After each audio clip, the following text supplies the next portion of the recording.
Hey, folks, and we're live. Chill Tech Podcast is back Saturday night. We're about almost 10 p.m. Eastern. Was it 9 Central with Garnie here with us? So I'm Christian. We got Javon, of course, and our guest, Garnie. How's it going, Garnie? It's going well, guys. Thanks for having me. I appreciate it. Yeah, you're a resident, data expert, a seasoned tech guy. So we want to bring you in to help us, uncover some of this Microsoft build stuff. Oh, yeah, that's awesome stuff, man. Before that piece, we were talking earlier, and I saw you guys have some cool phone cases. Now, Garnie, yours. Let's have a look at this nice phone case you got there. Well, you know what? This is so I'm using a OnePlus 3T, and this is a case by Poetic. What I love about this is a clear case in the back, so I can actually see the phone itself. But what I like about it, it's got a nice raised edge and hard rubbers on the side. But I've added to it a pop socket for this device. The reason being is I can actually slide my fingers on there and hold my phone because I travel a lot, go to the airport, and so that way I can squeeze the back of it and I can actually use my thumb all the way across the screen without worrying about slipping out of my hands. Ooh. Oh no, by the way, for all your selfie fans out there, this is really cool for holding a selfie. That's pretty nice. Cool. Nice. Yeah. I like that. Yeah, that's see. I can't really do the big phones because, I have tiny hands, kind of like our president. Oh, I'm not going to go there. I'm not going to go there. Huge. But, yeah, so that'd be very helpful. So I know, Javon, what you working with now? I know you got like a really paper case, or what's it called? Yeah, man. This is the Peel, man. I'm using the Peel case.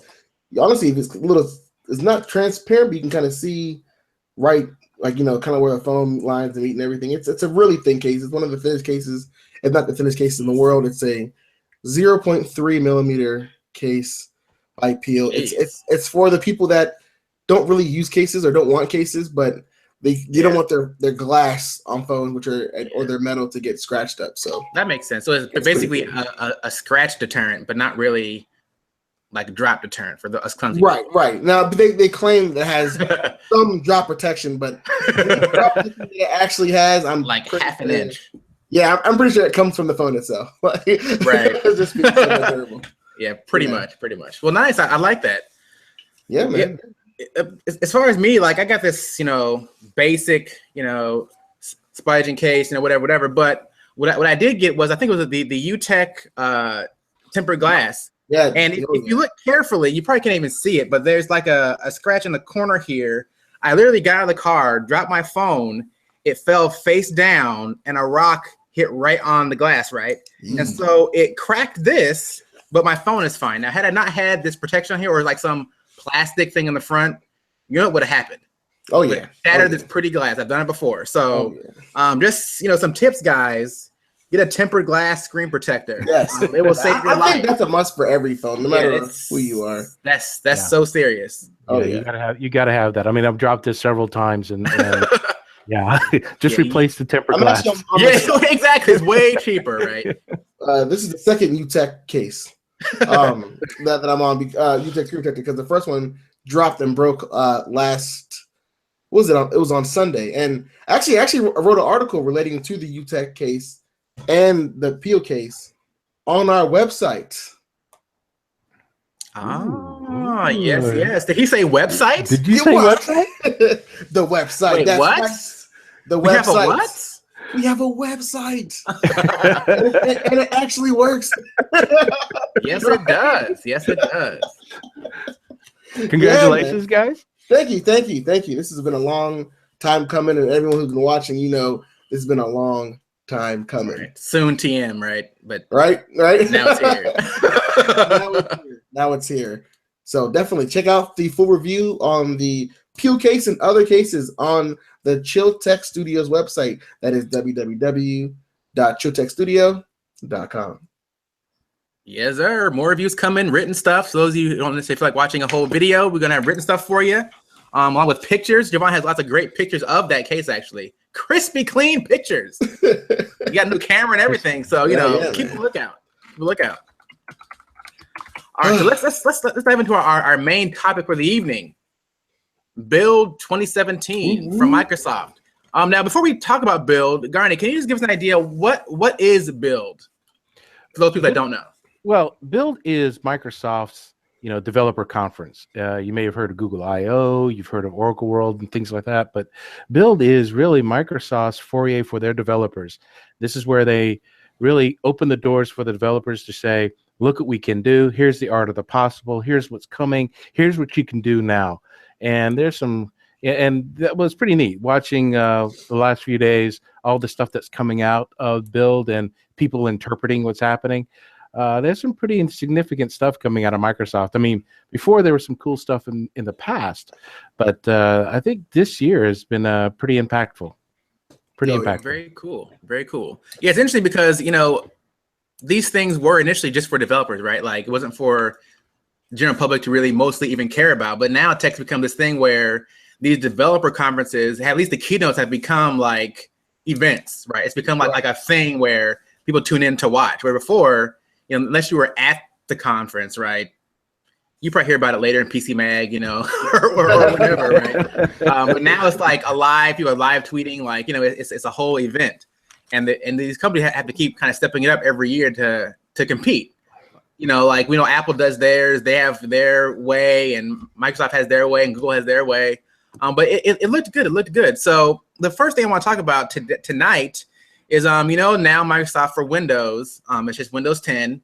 For the foreseeable future is Windows 10 forever. They may even take the 10 off at some point to say Windows, but now it's Windows 10. Every year they're going to have a spring and a fall release. We already had our spring creators update released. So this time they revealed some of the features of the upcoming fall's creators update.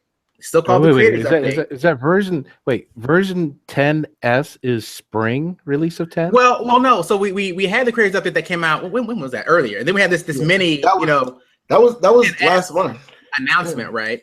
Yeah, last month. So now we're already talking about the next thing, right? This fall creators update. So go ahead, Javon. Or is that Garnie? I was saying, somebody speak. Somebody speak. Somebody. No, I was saying because for people who are watching and probably watched our last podcast, these are two different things: the 10S and the spring creators, right? Right. So 10S was their lightweight Chrome competitor, right? And the creator update was the main OS Windows 10 release. Like their if you compare this to Apple and their number scheme, this would have been like Yosemite or Mavericks, that change in between, Right. So this is interesting. This is interesting. Yeah, for sure. And they have some pretty cool features. I mean, some of it is more window dressing, but some of it is, pretty impactful. So the first thing that I want to look at is Windows Story Remix. You guys check this out? Yeah, man. This is good. This is a good news. I like software with that has additional features. So this is huge because the creators update was supposed to, I think, attack the Mac OS people. I mean, if we keep it what it is, this is the people. This is the Windows that gives us the more hands-on tools free built into the system, like game recording DVR, and we got 3D paint, all that stuff. And then they gave with the default that we're getting Windows Story Remix, which is I don't want to call it Final Cut, but it's not as weak as the Windows Live Movie Maker. It's kind of like in between, right? Right. Yeah. It's like a movie / photo editor thing, but it's more robust than what's already built into photos and video. So, well, it's just another way of getting people involved with their with their content, their videos. I mean, with all of us with our devices, right? We're always taking pictures. And so, we always try to find a better way of interacting with our media. And this is just another example of they're trying to make it as seamless as possible. Because think about how many times have we've had, let's say, 100 photos and video, and they really don't mix, and you got to have specialty software to bring that all together. But here, they're trying to open the doors to where they want to engage you with your assets or with your media, and this is pretty cool. It really is. I mean, it should be simple enough to be able to drag and drop, rearrange, shorten clips, extend the clips. That's pretty neat. And some of the demos I had from from Bill were pretty exciting too. Yeah, I really liked it. Now they showed an example of where they had like video of a soccer game, and so they wrote something like a little tag with a pencil on the screen, right? And then they anchored that to a person, and so when you play the video forward, that tag followed that person, and it was it was so simple. That's a huge thing as far as making a video just kind of, I hate to use the word pop, but I can't think of a better one. But just make a video stand out. They even had like some, they call it augmented reality, which it literally is, but it was something what you think about when you hear that term. But the soccer ball, they overlaid like a flaming ball on top of it. So when it was kicked, this asset, this flaming ball that's flaming, you see it kind of go into the actual goal. Like things that you see like in movies or more advanced videos. Now you can be more creative, with your content, which I think they're really trying to push. I think it may help potentially get some more interesting stuff out on, say, the YouTubes of the world, Right. Sure. Well, I think it's mainly just how easy it is to get people to interact with their media. That's the most important part. And then if they, and think about it, when you think of video editing, who do you think of? I mean, there's really only 2 products that are out there, right? And then when you think of photo editing, you got a million products that are out there. This is really a differentiator, right? Where you can actually edit your videos, edit your photos, and really have a good time and create that story, right? That Instagram, Instagram is trying to do that, right? Create and copy that off of Snapchat, and just now just gives it to you on Windows. That's pretty cool. Yeah, and again, since it's part of Windows, right? This is like a built-in thing. Like once you have Windows, you now can just do this thing. Right. Whereas Windows say 10. if you have a Mac or something, Windows 10, like if you have like a Mac or a Chromebook or something, you don't necessarily have this capability out of the box necessarily. You're gonna have to do something to get it. Well, this is their way of kind of putting it in. Like when they first, added the browser, right? Internet Explorer, like it's just built in. And so people will just automatically use that for their creative purposes. So pretty cool. Pretty cool. I mean, but in terms of, I think, feature set from what we've seen, with like the fireball soccer kick that they added, like they would add 3D. Was it like instant 3D rendering into videos that they create, as well as geo and what was it? It was geotag. It was 3D geo, or it was not geo. It was 3D geotagging, where they can track you and you can move with like floating boxes and stuff. I mean, these features are what you would see in more premier versions or more advanced versions of like the Adobe Photo Suite. So I mean, that's to see it used so easily on the Windows Story Remix. My question is that it's free. Is this more compelling compared to the other higher tier software like the Final Cuts or even the lower end Adobe Elements? For most people, yes. For the majority of people that use Windows, they're not going to go out and get video editing software. They will just not do it, right? So this is kind of pulling in the people that would do nothing with their videos. I think, as Garnie said, kind of get people engaged in their content. I have all kind of video of my son's stuff that I take it because I'm recording it for perpetuity, but I'm not doing anything with it. I have it. It's in the class on my phone, on my computer, but I've not organized it or done anything with it other than I have it, right? So this helps people that would simply have it to do something. Now, is it going to push people to go from Adobe Premiere down to this? Maybe not, unless they're a casual user and their license is expiring, or then they're like, what? I don't use all these features. I really just want to do some of this tagging stuff and the simple stuff that this can do. Good enough. Forget it. Move on. Right. That's cool stuff. Sure. I'm looking forward to it. I really am. Yeah. I think this is good for the people that really can't.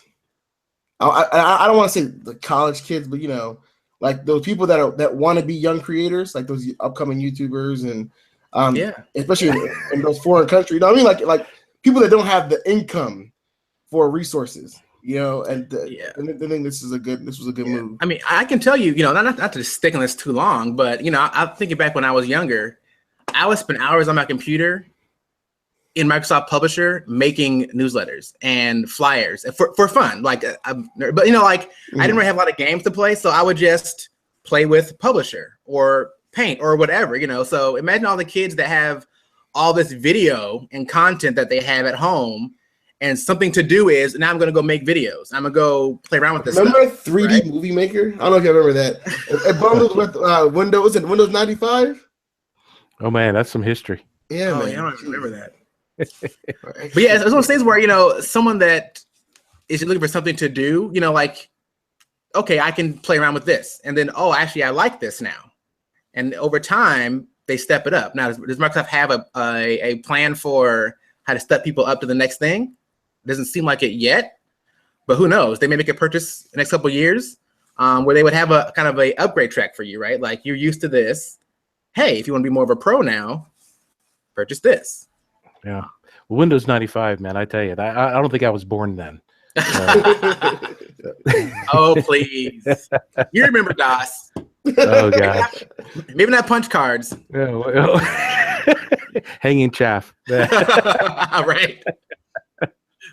All right. So speaking of OSs and kind of interfaces, you know, we went from, you know, the DOS thing to the window thing. Microsoft is now talking about their Fluent design system, which seems to be them trying to push us into kind of the future of UI design and how we interact with computers. What do you guys think about this? This is an interesting, you know, if you actually go and take a look at their plug for this, you know, it's take everything from a virtual world, a virtual reality, or virtual aspects of it, and add into it any type of additional sensory expert, you know, from hearing to visuals to anything else that they can add to it. To me, it's pretty. You know, this is an evolutionary step. It just makes sense. But I'm interested in seeing the application. I mean, besides game making or modeling or something like that, what else are they seeing in this? I think the promos are cute, but is this really for an education aspect, or could anybody get involved with a fluid design aspect? I think this is like the. No, I was just saying, just in terms of like of their UI design, it looks like it's like their own version of what the I forget what Apple's version, like how their Element is, but I know Google's was a material design. You know, I feel like this is a way to make not just the interface but the architecture of the apps to work more coherently across Windows devices, not just Windows computers. We're talking about Xbox and whatever, HoloLens and whatever else they have. I think as a developer, tool, I think this is good. But Windows has always been a mixed bag when it comes to UI, like actual interface, like between apps and stuff. So this would be nice to see some continuity, especially if we're going to be using the Windows Store primarily in the near future. Yeah, for sure. Yeah, as Garnie said, it seems to be really based off of more senses than just looking and moving a mouse around, right? Like they're really trying to bring kind of a coherent philosophy to how they design their UI, especially considering they're really pushing into the augmented reality space with HoloLens and all those things, and how we're also moving more towards voice as far as how we interact with computers. So, but even with that, like we're saying, it's what developers. How strict is Microsoft going to be? That's the question when it comes to developers and their apps. Because we are using, well, not we are, but like the Microsoft community who are in HoloLens. I don't know if you test any of what their apps look like. You know what I'm saying? Like there's no real interface in the demos that we've seen. You know what I'm saying? You look at HoloLens, even when they start up an application like the one they did with the people, the circus, whatever. Cirque Du Soleil. Yeah, circus one. You couldn't tell where knobs were, where menus were. Things were just popping up, and they was like this. And we're just gonna move this here. You're just like, how? You know what I'm saying? Like, what are you putting? With your mind. Exactly. It's weird. Your mind. And then if you notice, like how they interact with the voice part of it from Cortana when they did on day one when they did the car demo, and she was like, "Oh, we're stuck in traffic. Hey, Cortana, I'm gonna be late. Yeah, I can tell you're gonna be late by 5 minutes." Right? Shall I let everyone in your LinkedIn group know? And I'll push back your meeting 5 minutes, right? But then that's a voice UI, right? Or that's a voice interface, how we interact with voice. but there's no indicator of where, you know, Cortana is, and there was no even an indicator of how you access Cortana. Whether it's a hot word or she just knows that you're talking to her in that moment, you know? Like, they say a lot of things, but I didn't see anything to be like, okay, this is a clear direction. You know what I'm saying? Like, yeah, I do think that the Fluent design aspect is really right now kind of generic, and they're kind of trying to set the tone for kind of what they're going to be trying to do, and to kind of let developers know, hey, we're going this direction. Just so you know, this is our design philosophy, and it's called Fluent, and it's about all the senses interacting with the device, right? So, you know, to me, this wasn't them saying we have this. This is them saying, hey, we're going here. So be prepared, and let's kind of go here together. So, you know, we'll see. If we say it like that, it sounds like they're about to be like, listen, get on board or get on out. You know what I'm saying? Right. So, yeah. I mean, you know, the thing they're doing is it may end up being more that way as we go forward. Totally fine with that. Well, yeah, it's the art of the possible, right? It's the art of the possible. It's the option here. I mean, if you're going through, like, for example, the Microsoft Surface, you know, that huge system that has a knob on the screen and they can paint and all of these things. I mean, that's one way of looking at it. But now you start thinking about the, you know, augmented reality and being able to design on that. Or like Giovanni, you were saying, you know, this is now intelligence behind the application. Like I said, I'm going to be late 5 minutes. You know, how do I interact? So to me, I'm really interested because now they're moving into trying to create a palette. You know, you could go with multiple sensors or sensory inputs or intelligence, or even, you know, we haven't even used the word GUI yet, right? Graphical user interface. It's not even that anymore. It's experience now. Right. Yeah, well, yeah. To your point, yeah, it's no longer just graphical, right? Like, for so long, it's been the GUI, right? Now it's just user interface, right? It's just you know, and whatever that means in a particular context. I'll even break it down and say it's just interface, because think about all the AI that's behind that. It's not a user, right? Yeah. And pretty soon they'll be talking to each other, right? Like maybe Cortana can tell Alexa something. Or, you know, like, you know, it could get to that point, right? Yeah. Sorry, everybody. So having like AI Twitter beats I said the A word. I apologize. Everybody shut up. Can bleep it out later in post production. He just let it ride, right? Don't do a Burger King. Don't do a Burger King. Right. So, what's in a Whopper? This guy. So coming back down to reality, right? Like, so we had kind of this, you know, Fluent design thing, but Microsoft also showed us some stuff regarding OneDrive Files on Demand and also the Windows timeline. Did you guys get a chance to kind of see how those things worked? You know, what were some aspects of those that kind of got you excited? Yeah. Honestly, for me, I like the OneDrive Files on Demand. I'm still confused on what that really is. In terms of how it actually works the right way. Like, I want to use it because it seems like it's like Dropbox and everything else that has that desktop live sync, you know, with like local accounts. But the Windows timeline seems like the coolest thing, because if it does work the way that they say it works, like, this eliminates the need of even setting up a PC. Because the time you go ahead, as long as I guess if everyone is using the Windows Store apps, you know what I'm saying? By the time you log in, all your apps that you have on your other computer will be instantly, you know, like turned on and whatever. And then you can just, let me just go back. I was working on this 2 weeks ago. Let me go back and edit this right here. And then I'm not only will I go back to the app that I was using, but I'll go back to the specific place within that app that I'm using. And when they showed the example for PowerPoint, that's critical. Because some people are like, oh, I can't find that document, you know, or I might have deleted it. Let me go back to this day, right, at this particular moment, like regular Time Machine, you know, if it were content reference there, right, like Time Machine. But let me go back to, it takes it one step further. Let me go back to this application within this moment of this application, and it gets you right back there, edits and all. I was just impressed. That looks cool. And, you know, I want to see how it works with everything, you know, with computers that, you know, that don't have particular like x86 soft programs installed. I want to see if it's really like that, like they say it is, or if this is just going to be a Windows Store thing.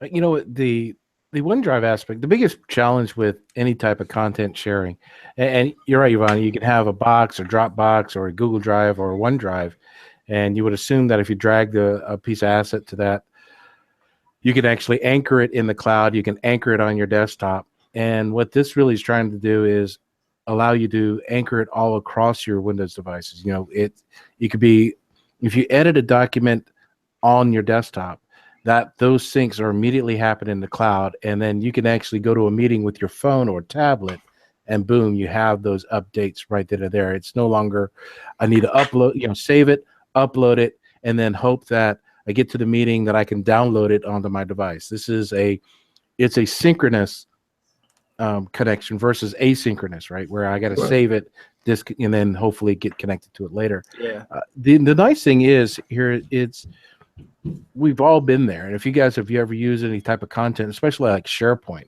it's where is it? Who has it? What's the latest? Yvonne, you got the perfect example. I know somebody's I've made an edit 2 days now, but wait a minute, I got to go back 2 days plus 3 hours and say, I want to go back to that original content because I threw it out or it's no longer relevant.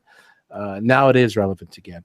Or, to me, it's that ultimate, hey, if I can get to my data, my assets, let's use PowerPoint as an example, on my desktop, on my phone, my tablet, another Windows device.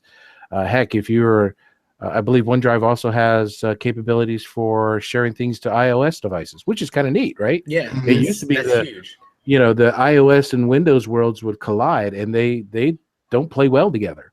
Now you hear these overtones of Microsoft saying, hey, OneDrive can send stuff to iOS through iOS Messenger, which, what? That's pretty cool. Yeah. And that's the thing. I'm interested is like, this new cross-platform Microsoft, which they have to because their phones are dead. But I know, right?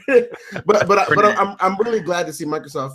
They're playing very well with other devices. As I said, there's a lot of things, and also the thing earlier that I was talking about before the show, that with Microsoft, Graph and how that's supposed to work. Like if this with Plus Timeline and OneDrive Demand, if all you're really doing is downloading Cortana and OneDrive on your phone, and then everything you do is automatically synced. Like, you pick up your iPhone, you pick up your Google phone, you know what I'm saying, your Pixel, and then you're like, let me edit this document in Word here, and then it, you go to your computer and it's already updated, and it's local storage. You're not even trying to like, you know what I'm saying? Well, it seems like local storage because all the user's doing is just saving the document as they normally would. But OneDrive was like, all right, let me grab that and throw it up to the web, But also, they didn't specify things like, is there a data cap limit? Are we giving us full access to everything on our computer? Right. Is this just going to be the desktop? You know what I'm saying? Like, right. so. I would imagine that they may try to, and they didn't say this, but they may try to package it into Office 365, both for personal and for business, right? So that if you want the full features of, on demand, all this stuff, then just get 365, and then we really to handle the whole thing for you, which I think where they may be moving. So guys, thinking aloud on this, it seems like they're trying to do what Google has been able to do for a while, and that is interact with your be in your environment. It is not just hey, I'm using Windows because I'm standing in front of my computer, right? We usually think Windows from a PC standpoint. Here I am on my system, on my laptop, boom, and interacting with there. Now they're, with Windows 10, they're now moving out of that, just off of getting off your computer into your devices, into your life, into your work, right? More than just using Office 365. They really want to get involved with that. And I'm starting to see that now. That's why I'm excited about this 2017. They're now moving way beyond what we normally think of Microsoft, right? We think of Microsoft back office, front office, operating system. Now they've gone way beyond that. And it's pretty exciting to see that. It really for is. sure. I know for me with this timeline thing, and I always think about, let's say I've been working on my computer, I haven't turned it off for 3 or 4 days. I've got all kind of windows open. I've been doing a lot of things. Okay, now it's time for update, right? Or now I need to restart for some reason. Right. So I restart, I close everything, I come back in, fresh windows. What was I doing? Ooh, okay. If it say it was some unintended restart, maybe I open up Word and it has all these documents that I had open, but where was I with those? Which ones? Like, what was I doing? Where it was a timeline thing, I can go back and look and see, okay, 2 hours ago, I was working on this PowerPoint at this point in time. I jump back into my work and I didn't miss anything, right? Because that's what I hate. What I hate more is when I leave work with my computer on, come back, and if you started overnight, and okay, well, I'll log in and it's blank. And I'm like, what was I doing? What happened? I'm leaving my brain on the computer, right? And so when it restarts, I don't know what I'm doing anymore. So this, to me, is just going to be a huge thing as far as the computer being an even further extension of my brain, which is kind of where we're going, right? Well, you remember doing this before you left to go to lunch? I was doing this, and you put it on your screen, and you're like, that way when you come back from lunch, you're like, okay, now I know where I left off. Right. Yeah. I mean, this smallest things where, you can forget. And 2 weeks later, oh yeah, I was doing this one Word document that I was supposed to have done today. Oh yeah. Yeah, that's pretty cool, guys. It really is. It seems like they made some major overtures, and of course, that's, to me, that's exciting, because document management for any person in an office who uses any type of document management system, everybody's pulling their hair out, and now you're adding a slice of time to the dimension of work, which is I would like to see it. So see if that comes for sure. Now, but before we move on, real quick, I know Devon probably doesn't care, but if you think of this, for this to work and to work well, Cortana is all in your business, right? Like, Cortana is seriously watching everything you do and logging in this some kind of way and putting it in the cloud so that wherever you go, you can pick up on whatever you were doing. How do you guys feel about that? Is that worth it? I mean, here's the thing. Just like a lot of these features here, you have to already be on a Microsoft account. We're not people. Microsoft makes it harder now just for you to be a local user when you buy a new computer. So if you already gave Cortana the rights, the average user is not going to know what's going on. They're not going to know that Cortana has it's doing X, Y, and Z because I don't know if you ever did the update to the Creators Edition, but as soon as I did it, it asked me for permission to give Cortana access to, it was like your files, time and dates, location, and da. Right. And I was like, you look at your previous settings, you're like, it's like the same. You're like, yeah, sure, right. So you're getting, you know what I'm saying? Like, you're already getting you gave it all the permissions already, so you're just getting all the features benefits now.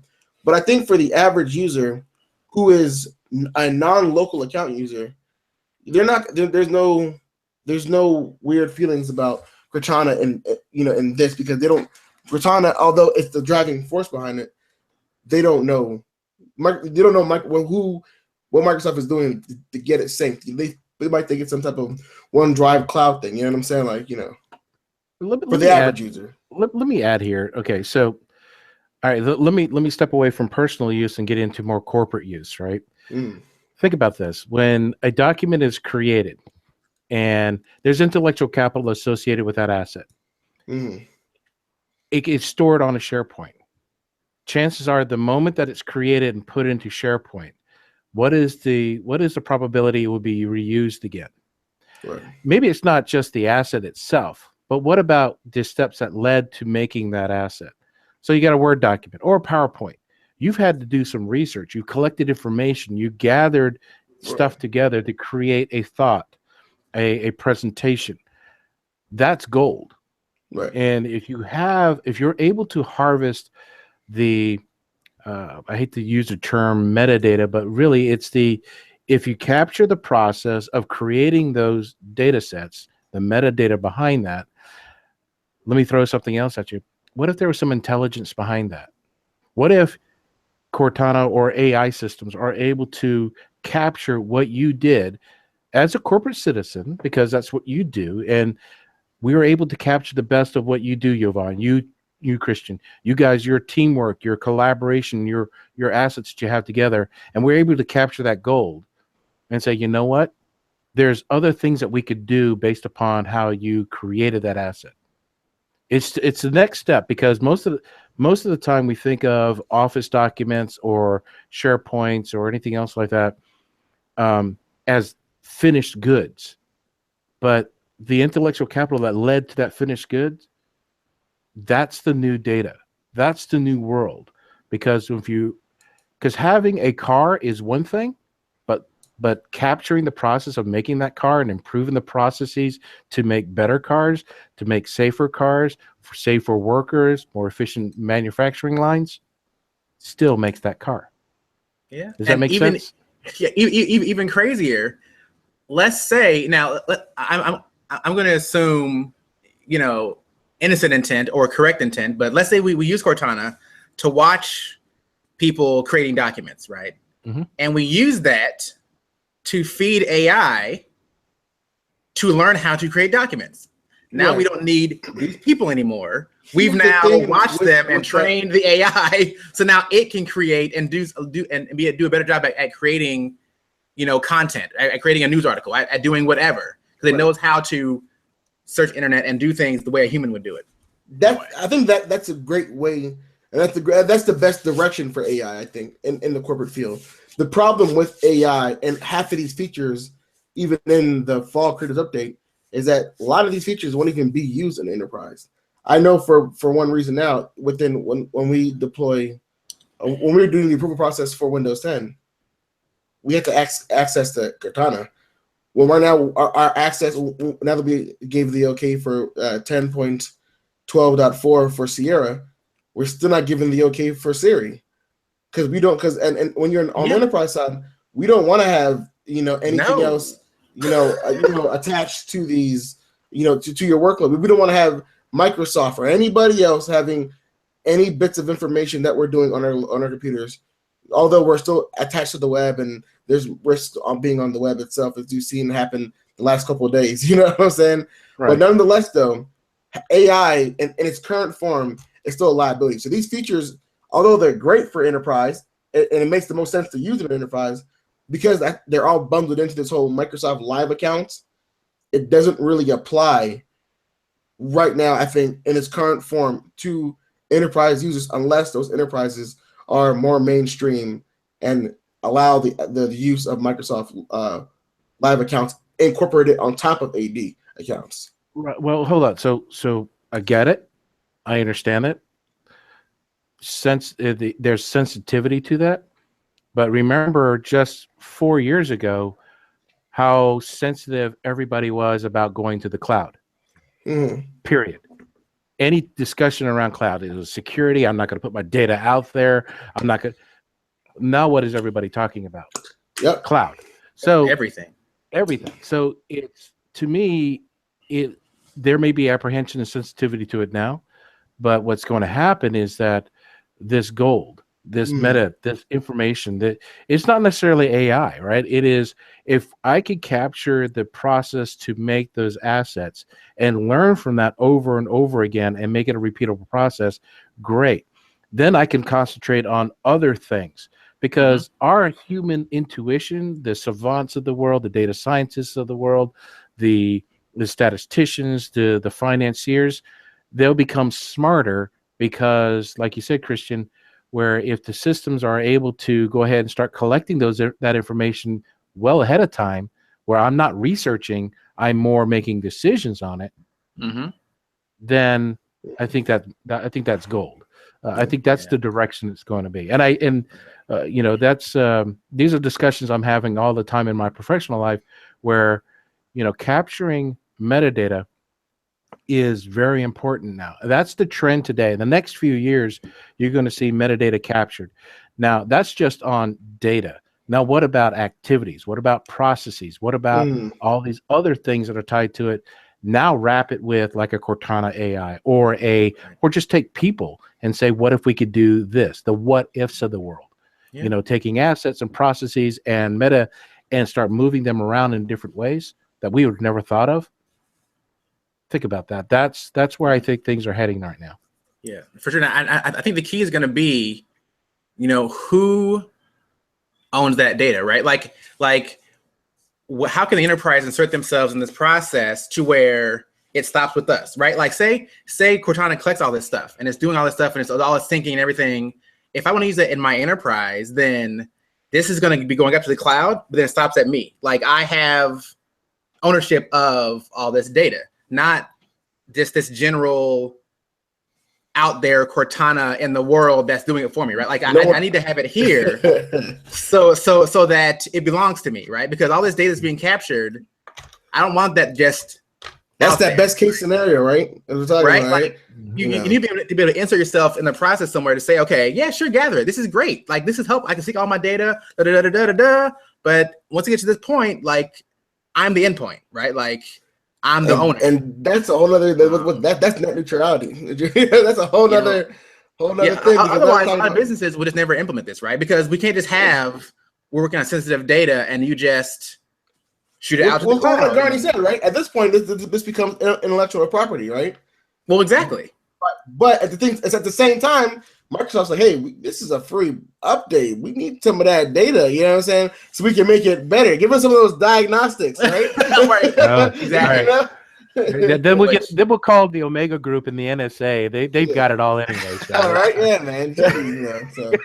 Forget about Cortana. NSA will already have it. Right. They're building a new data center in your backyard too, right? So that's exactly.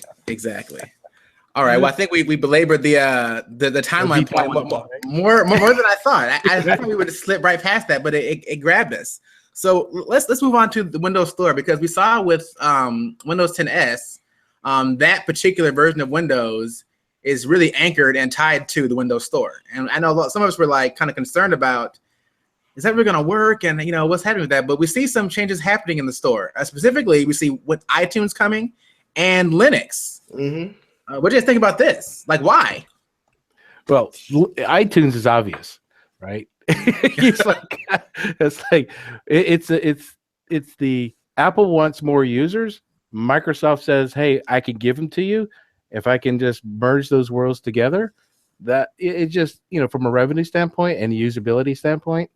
I mean, and I have a friend of mine at work. His name's Amit, and hi Amit, if you're watching. He's a huge advocate for the iOS platform, and yes, it is it has more user base. I'll grant him that. But you know what? If Microsoft is not with with your device, which is king now? It used to be the PC. PC used to be king, right? What is king now? Yeah, it's this. This is king. So Microsoft is making overtures to say, hey, can we just tap into that so that way we could play with Apple? I think that's a brilliant move on their part. Oh yeah. This is Microsoft at its best right now. Like I said, we want a more open Microsoft, because when they start locking things down, you get things like Windows RT. Right? You know what I'm saying? Mm-hmm. Like you want an open Microsoft. So this is great, especially if you're someone looking to buy a Windows 10X machine. Because we just said it at the last podcast, why would you want to get a Windows 10X machine if you're locked down to its current form of apps? And even if people do build apps, if no one good builds apps, no one's going to use it. And, unlike the Windows Phone, most people still look at Microsoft as the most reliable, computer operating system in terms of what fits their needs the best, at any price point. So I'll stop you there. I would say Windows is the most ubiquitous platform. Right. Okay. Yeah. I would say it's the best OS, but I would say no. I wouldn't even say it's the best OS, but I'm saying in terms of at any price point, Right. We're looking at at the sub $200 to $6,000 computers. You know what I'm saying? Mm-hmm. You know, right. You don't see Linux computers at 6,000. Well, unless you still get the Macintosh trash can. Yeah, right. Buy the 2013. Geez. For $4,000 still. Goodness. But they still haven't updated that. I'm still waiting on that. I'm waiting on that too, honestly. Good luck. But iTunes is huge because it's like I said, right now iTunes is not good, and I don't think it's really ever been great for Windows. God. So to see it in a form where Apple has more control on their app, and Microsoft, the infrastructure is kind of streamlined into the OS, being that it's an app, not a x86 program. The way that it compiles things, I'm sure it's going to be a lot different for when you plug your phone in. It will actually recognize it this time. You know what I'm saying? The way that it syncs your data across your Microsoft account and the Apple iTunes account. Music and thing will be more cloud based, and so this is great. This makes me jealous that I still makes me want to have a physical app now for Google Play Music, because of seeing this for the Windows Store, because even if Google Play Music didn't have the local storage, if iTunes can do it in a way that we can still get your Apple Music or whatever, I kind of want that still with a physical app from Google on Microsoft. So I think this brings questions to other people. This is a good move by Apple. And as for the Ubuntu being on, or any form of Linux, they said Fedora. They said some distros that are Ubuntu based. So we're talking about Elementary and Mint and all those other things. This is cool. This is really cool, because if I'm buying a $250 computer, whether it be Windows and it's running that BS AMD A3 or E1 or whatever, whatever the lowest of the end AMD processor is, or that glorified Pentium, which is rebranded Atom chip, like whatever bottom of the barrel processor you have, I guarantee you Linux will still run better, than Windows. But now I don't know how this is going to be, if this allows you to dual boot into it, or if it's just a virtual machine. So I assume it's a virtual machine. Well, it is a virtual machine. So what's going to happen is that there will be a virtual container within Windows 10. And so you can actually, just like the demo that they did out there, where they had BSD and Fedora and Ubuntu, where it actually is its own running process. It has its own memory. It has its own slice of hard drive. It has its own slice of processors. Now, of course, in the background, there's shared memory, there's shared processors, and shared disk. Right. But to the OS itself, to the daemon itself, to the kernel, it sees memory and processing power on its own. Now, the benefit here is, think about the limitations from that Windows has provided us in the past. There are some things like open source systems and open source technologies, or even development platforms, that we could not do on Windows. Right? So think about pulling up Ubuntu and firing up your favorite Java developer to knock out some code there. Yeah, you could do it on Windows, but if you're just doing it on Linux because you're building Linux applications, how many enterprises are running Linux as their enterprise OS? Right. Yeah. Right? So why do you need to download other applications just to for firing up Toad just to get access to your databases?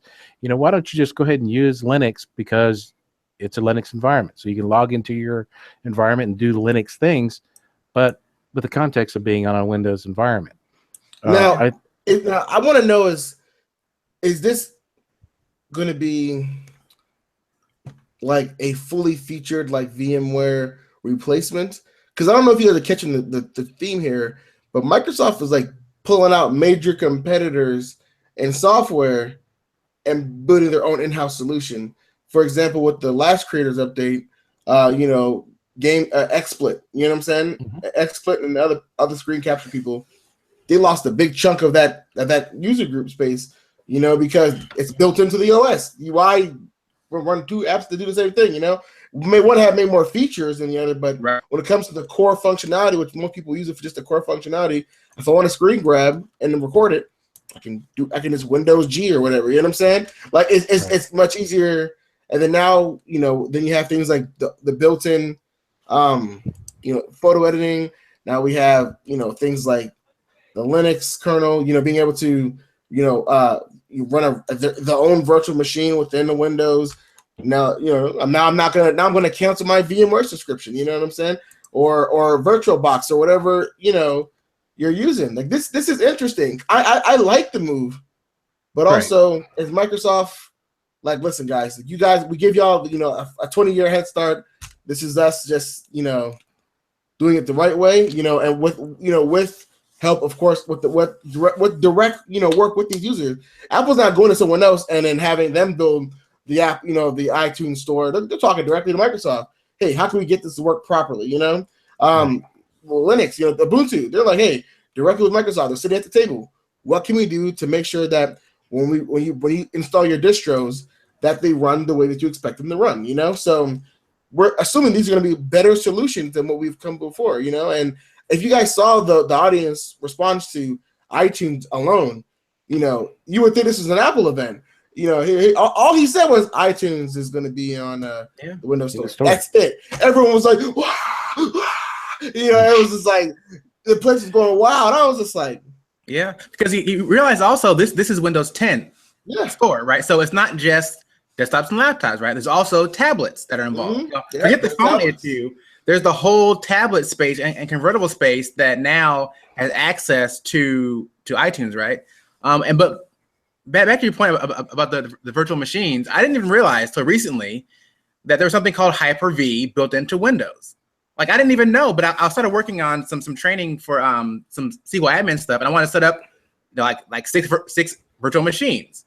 And I found out this exists. I'm like, well, if I'm going to do this, one is already free. Well, it wasn't for me because I had to upgrade to Pro, but who cares? Whatever. But it's built into Windows, so I know it's made to work with Windows. And I'm trying to learn a Windows admin environment. Why not just use the built-in virtual machine process that Windows already has, right? And it's real easy.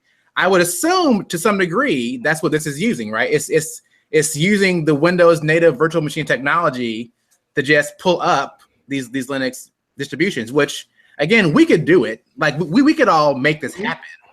But this does two things. One, it makes it much easier. And two, now you can do this on Windows 10s, which is going to try to be where? In education. So I'm at college taking a class trying to learn Linux. I can just go to the Windows Store, download it, and it pops up, and I can start working in it. I don't have to deal with also learning how to set up a virtual machine, which is having to buy that flash drive for $60, which is a separate skill, right? Like setting up virtual machines is a separate skill from working in Linux. And so if I need to work in Linux, I shouldn't have to also learn how to set up a virtual machine. That's a whole separate thing, which now cuts that out. It's you get to do the thing you intend to do, and now on more devices. And even cheaper devices with Windows 10s.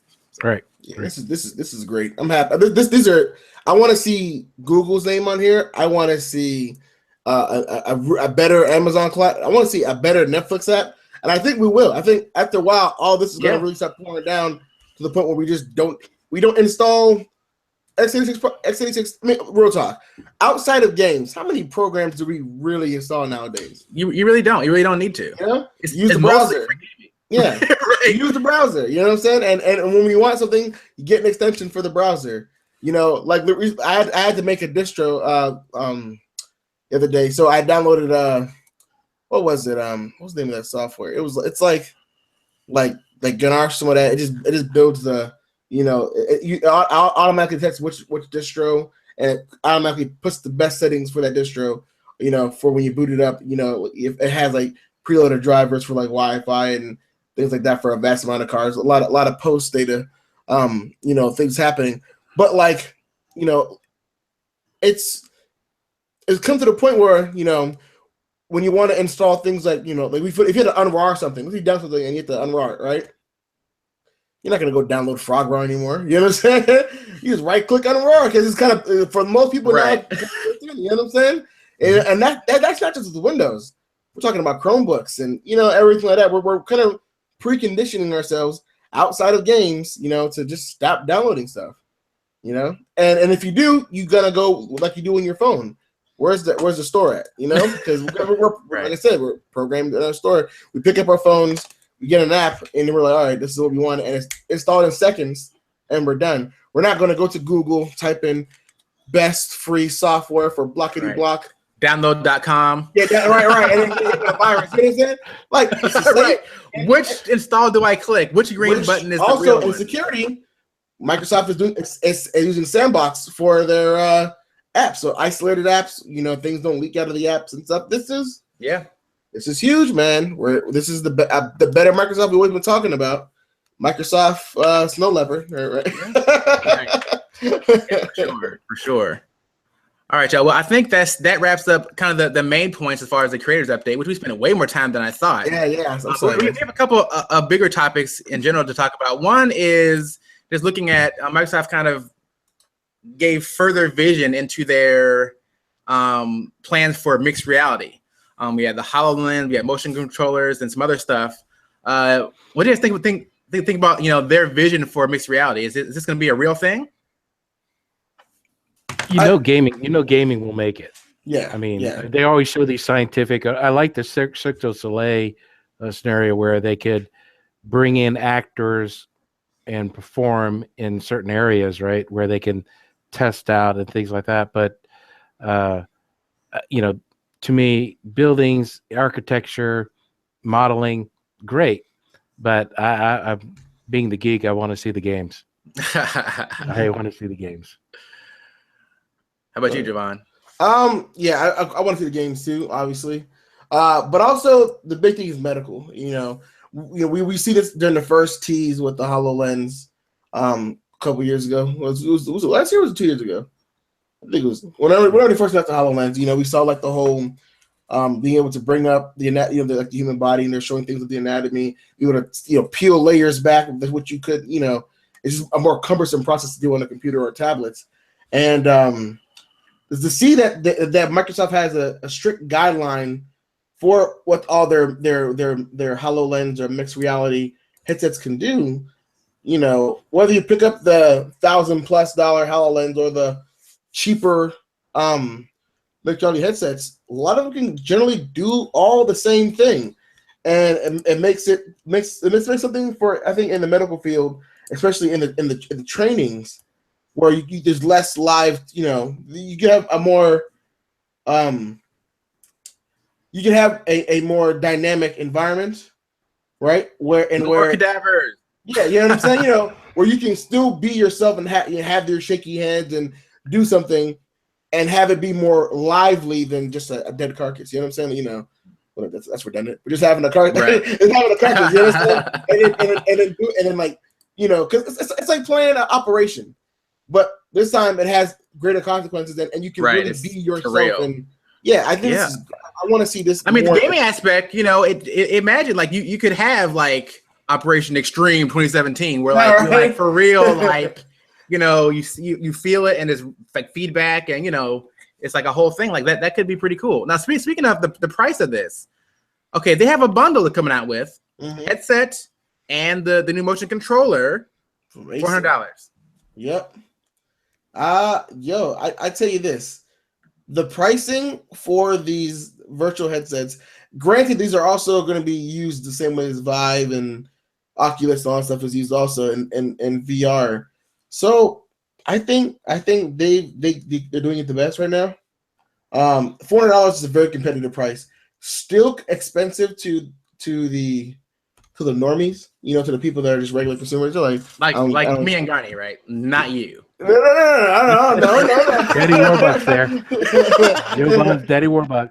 Yeah, right. No, but you think about it, right? Diving in pools of gold. Right. You don't think of the average consumer still doesn't think of a virtual headset as $400. You know what I'm saying?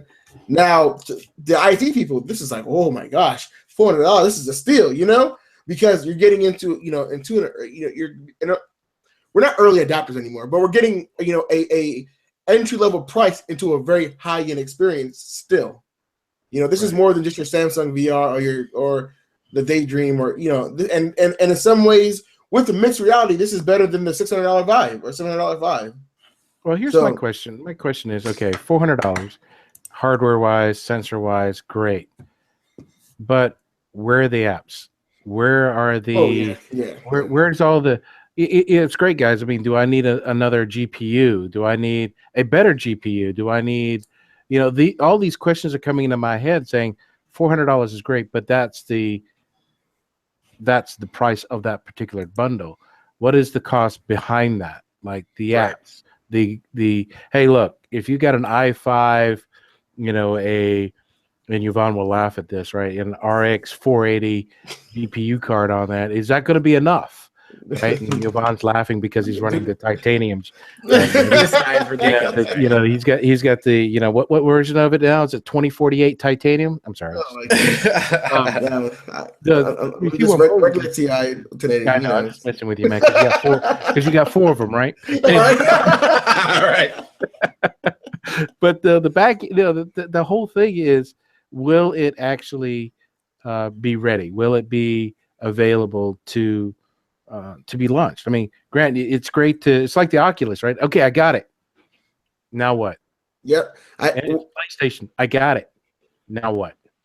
It's funny you say that because we're sitting here on Chilltech with the Vive, and we're just like, now what? Since like July, so coming soon. Video coming soon. Coming soon. For sure. The fact that the website was done before this is just a bad look on Chilltech.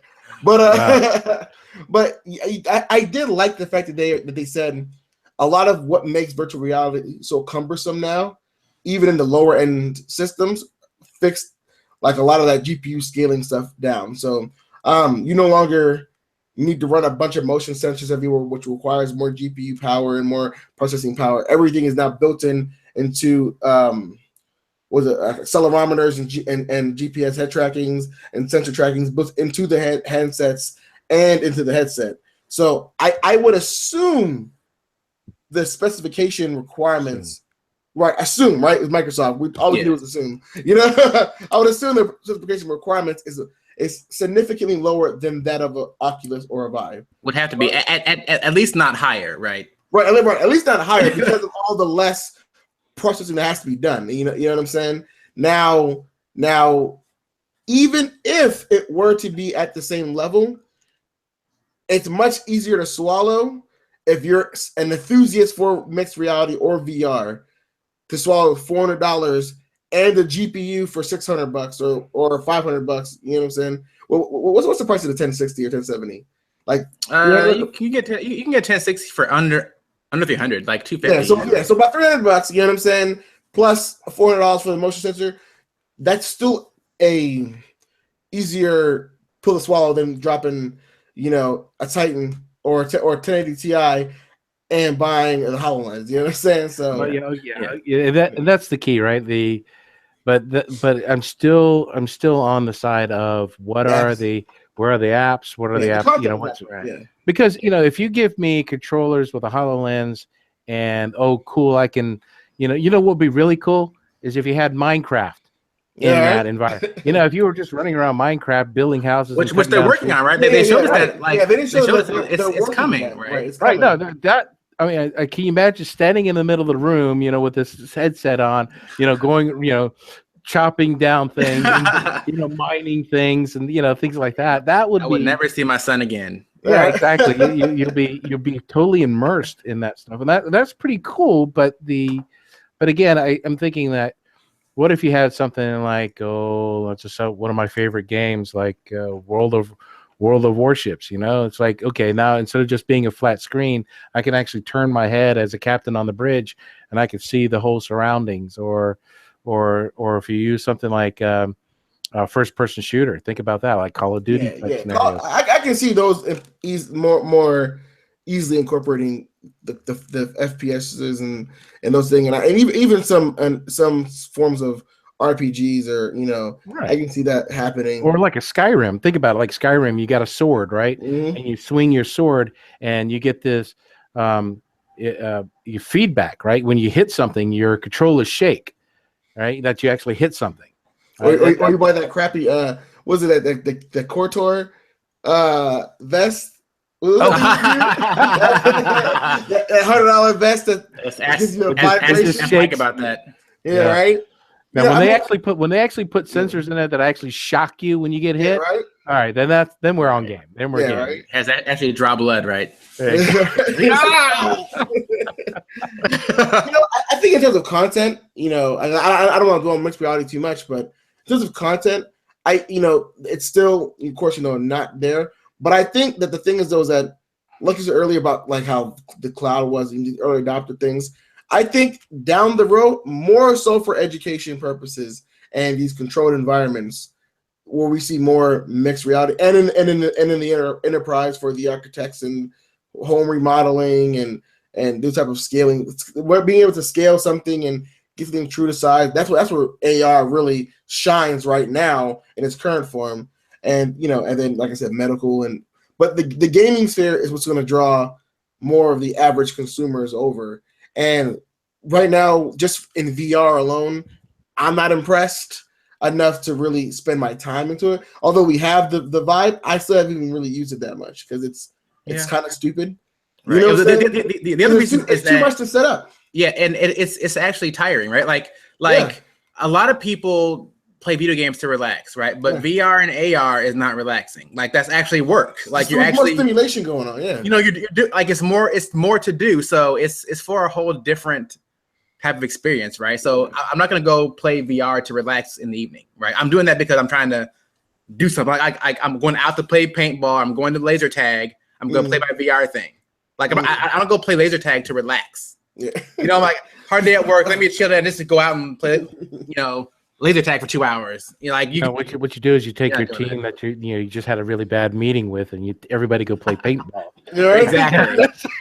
Line them up in a fire. Right. Starting with marketing. Yeah, everybody get in the circle. Okay, good. All right, now shoot whoever you don't like. Just for sure. Yeah, I really do think that the mixed reality thing definitely has more applications that are actually useful. As far as VR right now, and maybe even for the future, is more about entertainment. And mixed reality is really where, once it gets a little further, we'll actually be able to step into medical and education and other things. And with this price point, I think what Microsoft is able to do also is get the creators more involved. Like if someone wants to start learning how to create in mixed reality, they can get into that pretty cheap and start, developing those skills, start learning how that works. And those people, I think, will be farther ahead once things really start picking up speed, because they'll have had some time to kind of get familiar with the mixed reality, augmented reality environment. Well, those of us that are still dealing with mouse and whatever will be a little bit behind. And I forgot, there's one app I do want to mention that's really important with this motion reality, or this mixed reality, and that's a bundled app with the current Creators Update, and that's Paint 3D. Yeah. The one thing that I do like about Paint is that you can, you can go ahead and, with the new Paint, is that you can create these motion 3D objects, and so you can shoot them to a 3D printer or whatever. But a lot of them have the APIs already built in to be able to plug directly into an app. You can take something and put it into an app, whatever app that will be, or makes that app, and then view that content, in 3D and interact with it like a photosphere, or interact with it, like it's a actual live object. So I think maybe back to the whole architectural thing, but more like for the average, like Christian was saying earlier, when he was a kid, he just used, Publisher for fun. And a lot of kids growing up, I know a lot of us growing up use Paint for fun. You know what I'm saying? And if with pricing of these mixed reality stuff going down, remember when they started bundling PCs with monitors and all those other things? I'm pretty sure a couple years from now, we might see these really cheap bundles for these mixed reality headsets, but you buy it with your computer. That right there is a great way to interact with the content you already have on the computer. I think that's going to be the challenge. The thing is now, like for example, the Google Dream, the Google VR, you've got the PlayStation aspects, you got the Facebook and the Oculus aspects, so you got the Microsoft now. So the question will be, who will win and which direction are we going to go? Yeah. Because I can't see spending multiple hundreds of dollars on multiple packages on for that. Because if you're going with the game console aspects, the PlayStation approach might be a fun thing. But will this package with mixed reality be a Xbox/Windows, type of environments where you can mix the platforms? I think that'd be pretty powerful if you could do that. Because why not? I mean, it is Microsoft, right? Yeah, and I see them doing that. Well, it's funny you mentioned someone's going to win. I was one of those people that actually bought the HD DVD extension for my Xbox 360, right? And I still have maybe 12 of those useless things now. Because soon as I got it, the format wars ended and Blu-ray won. It was like, ka-ching, done. And it was like, what? It's useless. I just spent $200 on this drive. What's happening? Like, it was just, so, we've been hit a point where all of a sudden companies just start dropping off, because once they start standardizing, you're not going to have, someone may end up being kind of the base platform architecture, right? That everyone else has to kind of adapt to. We don't know who that's going to be yet, but it seems like as far as the mixed reality piece, the as far only real as competitor I'm hearing is Microsoft. Like, everyone else is going the VR route. Right. So, Facebook has talked about some stuff, but they've not really shown anything yet. Apple, we'll see how the iPhone reacts with this new 3D. The rumored 3D. Apple keeps mentioning augmented reality, but it's such a broad spectrum, right? Like, augmented reality could mean Pokemon Go, or it could mean HoloLens, right? Like, that's all augmented reality. So we'll see what Apple actually does. Are we still going to mix AR and VR down the road? Or because I right now in its current form, the best VR experience you're going to get, although the game PC wise is from the Vive, it's actually the Daydream from Google for mobile. Like it's the easiest to set up. It's the most robust, and it has some of the easier controls and headsets. If that is our, if the foreseeable future, if that's what VR is all about, Microsoft just stick to AR, and or just having VR with their bundled Microsoft stuff. Because I know Garnie said, like you made a good point. Does it make sense for us to go buy 7-8 different headsets? No, but at the same time, it's like, no one's really going to make a headset that works for everything.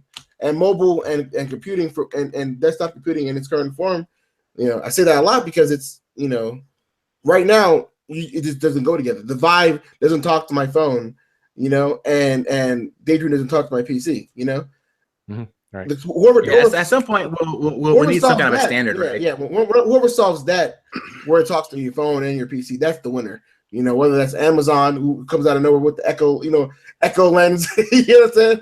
Right. Or we have Google or Microsoft, but we'll see. Yeah, it may end up being similar to like we have monitors now, right? Like you can get a monitor connected to your computer and it works. Like, not all monitors are the same. They're not all of equal quality. There's refresh rates. There's VSync. There's all kind of things you can get if you want a better experience. But a monitor is a monitor, and all monitors have a base specification, right? We may end up that way with like VR headsets, and whether it's a mobile headset or more desktop-based headset. Maybe we have two standards, but as you said, no one's gonna go buy a bunch. Like, I'm not gonna buy 3 different monitors for my computer depending upon what game I want to play. You know what I mean? Like, I get a PC expecting that I can get a monitor and then it will work. Now, if I want to have VSync, maybe I have to get a specific one that costs more, or if I'm gonna use FreeSync or whatever. If I need a certain refresh rate, but the baseline, I can get a monitor, plug into my computer, and I can have the computer experience. And I think at some point we're gonna have to end up there. It may not be just yet, but over time, that's just how it gets, right? We can't have all these players, in multiple specifications and form factors. It just right. it doesn't work. Out of all of this, guys, I think Microsoft has demonstrated completeness of vision, further completeness of vision. Because if we go all the way back to our earliest discussions around the senses, right, into developing and working with the interfaces, right? This falls right into that. The gaming, the development, the educational aspects of it. I think that Microsoft has shown leadership in this space, and it's encouraging. I mean, why not, right? They've got the OS market. I mean, truthfully, if you look at desktop markets in this space, Microsoft is still king.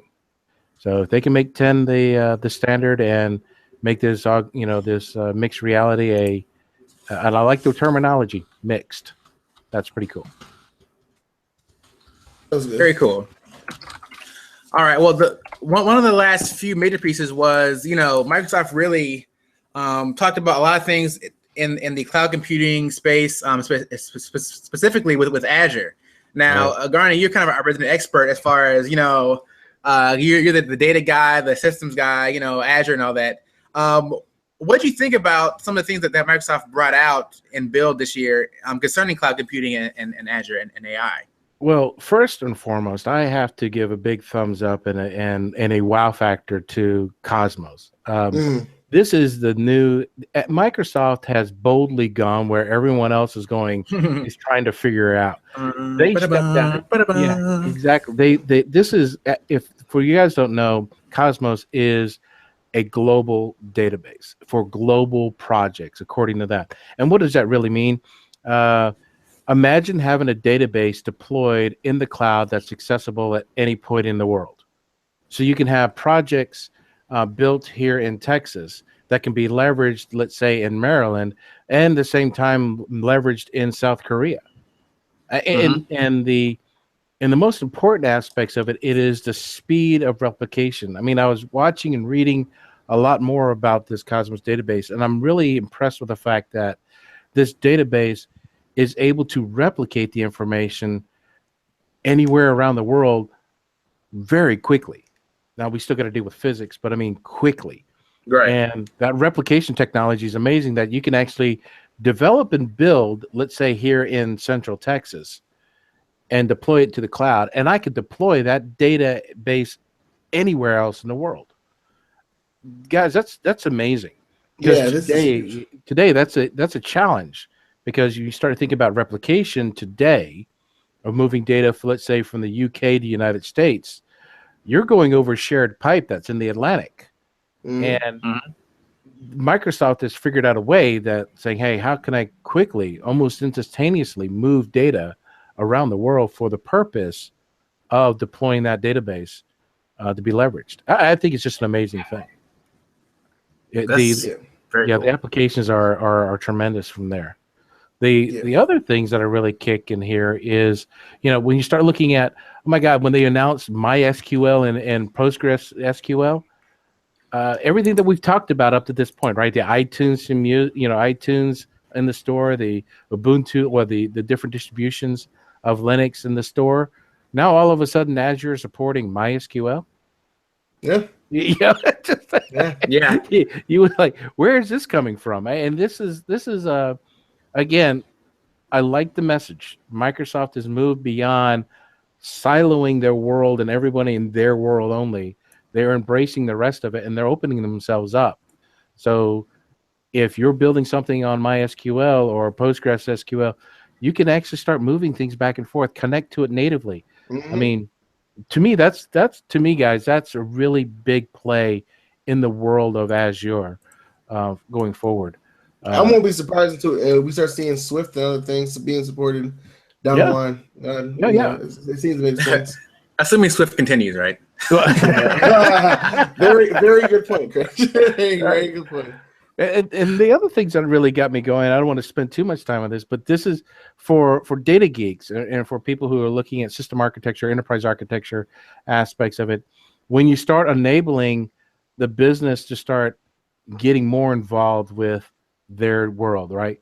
Can you imagine tying in Internet of Things, having access to a global database of instantaneous access, having development environments that are more closely aligned to take advantage of not just search, but AI technology, big data processing technology, all of those things that are available.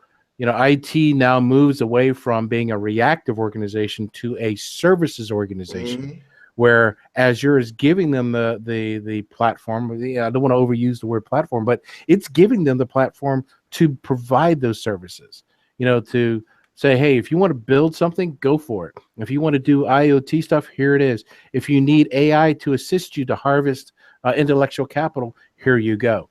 That's what I'm excited about, this whole Azure platform. It's more than just, Power BI with a HDN site with a blob storage. It's way beyond that now. It's now getting into a whole. You got machine learning, AI.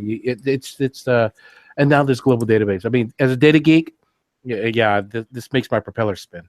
Right. Yeah. I mean, Microsoft is really bringing machine learning and AI to the front center of their services, the common person, right? Like everyday companies can leverage these technologies and insert them into their software, into their databases, and again, with the cloud, have these things being accessible globally and in real time. You know, I'm looking at something where it says you can have Azure do cloud rendering for Autodesk. Like, you know, like this is like crazy stuff. Like, you know, part of the scary piece of this is again, you know, this may start to eliminate certain types of jobs, or at least eliminate the number of them, right? Like, we don't need so many people on site babysitting our servers, right? Like, the server is out there. No one has to go and babysit this and go physically go to it. Like, we need people to be able to know how to administer them, you know, from a software standpoint, interface standpoint, but physically, those skills are going to be that tier 2, tier 3-ish. You know, system engineer job ain't looking so good. Right, Javon. like you'll still need, right, like we'll still need desktop support for now, until we're all using terminals to a degree. You know, like pretty soon we'll be getting to more terminal usage. We kind of got away from that, right? Everyone had their own machine. Maybe put a point where we move towards terminals again in the cloud. Well, here's the thing, and I think we're already there, guys, because of all the apps that are cloud enabling. I think we just have to hit a tipping point where that kicks on. But you know, you talk about, okay, that system engineer, Giovanni, you made a joke about those tier 2, tier 3 system engineering or systems kind of guys. Talk about you know, Christian, you were talking about developers have those kind of jobs. There's an evolution going on right now where the business is getting closer to IT and IT is getting closer to business. And what's going to happen? It's going to become this unified world where you're going to be either more tech savvy associated with business versus you're going to be more business savvy with a hint of technology. That makes a lot of sense, right? And what's going to happen is that you can't. I mean, you want those people with those skill sets to be involved with your decisions because they will need to know how to deploy. Because no matter where you go, no matter what you do, you got to deploy that app. Now, whatever it is. But the business guys need to understand how to deploy, and there's still the computer system logic that they will not have. But boy, I tell you, if they can start writing some expressions and they start taking advantage of, you know, that's up and beyond Python or R or anything else like that for type of AI learning or streaming analytics. Oh my goodness, guys, you're going to need a lot more technologists to support them. So so I like what you guys said. Traditional 80s, 90s, early 2000s, monolithic systems type of world, yes, that's going by the wayside. It will now be managed. You'll have platform as a service, information service, software as a service in the cloud. So you have minimal interactions there. But let's also look at like the small things too. Let's look at the small jobs. Like, for instance, a data center, a help desk, a service desk, right? That's something, and almost in the current form of automated services, not even AI, but automated services, you know, just having the right algorithm, you know what I'm saying? That can solve a lot of people's issue, and they're getting it in a form which it's less intrusive, you know, feel like you're talking to her, they feel like you're like talking to a person, you know? Right. You mean to tell me, so when I have a problem with my laptop, you don't, and I call you, you're not going to just say reboot your system? Yeah, right. Think about it, right? If Cortana AI will go and reboot it for you, right? Hey, I noticed your system has a blue screen. I'll reboot it for you. Well, think about it, right, Christian? You know, if you look at it from this perspective, where, you know, if Cortana is learning, and this one, right? If Cortana and Azure, with Cortana with an Azure and AI with an Azure, that deep machine learning can manage a server, right? I'm pretty sure it can manage a small terminal. I'm pretty sure it can know, hey, the data connection is here. This is definitely an ISP issue. This is not the computer, you know what I'm saying, or air. This driver looks out of date. Let me update this driver really quickly. Though that really minute skill, you know, becomes obsolete to a more advanced system, because troubleshooting is almost eliminated from the point of, all right, let me find the problem. It knows the problem, you know, right. And then it pushes that information to whether it's a local guy, you know what I'm saying, or whether it's so something that it can push to the system in the form of its own minor update or something that you can just push the system. Take it the other way, right? Okay, we talked about troubleshooting. Now let's talk about operations, right? Imagining being able to have some AI out there that if your systems, let's say you have 8 cores going on right now for specific applications, and you're doing end of quarter reconciliation of your books, all of a sudden you're hitting 92% utilization on those 8 cores. Wouldn't it be great to be able to have, like you said, a learning system like that can actually fire up and spin up additional processing power, additional cores, additional memory, additional space on the fly without having people like you and I to go out there and click and say, yes, we author. It's going to dynamically grow, the elastic growth. They call it the elasticity of the cloud, to automatically or dynamically, elastically grow your environments and pare back down when you're done. And remember, right? So next time, usually Thursdays at the end of a month, we have a spike here. So an hour beforehand, I'm going to spin up these processors before. I don't know about you guys, but lately at work, I've been getting huge, and I mean huge spikes. For data usage. We're talking about our drops are dropping down to like the single digits. At an enterprise level, and that's horrendous if you're doing lots and lots of work, right? Right. AI can manage networks right now better than we can manage networks. Well, here's a specific example. I mean, I work for a company called Informatica, and we're data it's enterprise data. We're a cloud company that provides data integration services on-prem and off-prem with hybrid in the middle. The neat thing about it is that when you have an on-prem and an off-prem data integration scenario, imagine this, that you're going, and this is a true story, where you have end of month, end of quarter, end of year processing. All of a sudden, you may have X number of cores on premise to do the work. Well, what happens when you have large reporting requirements, a lot of number crunching, a lot of data processing that has to happen?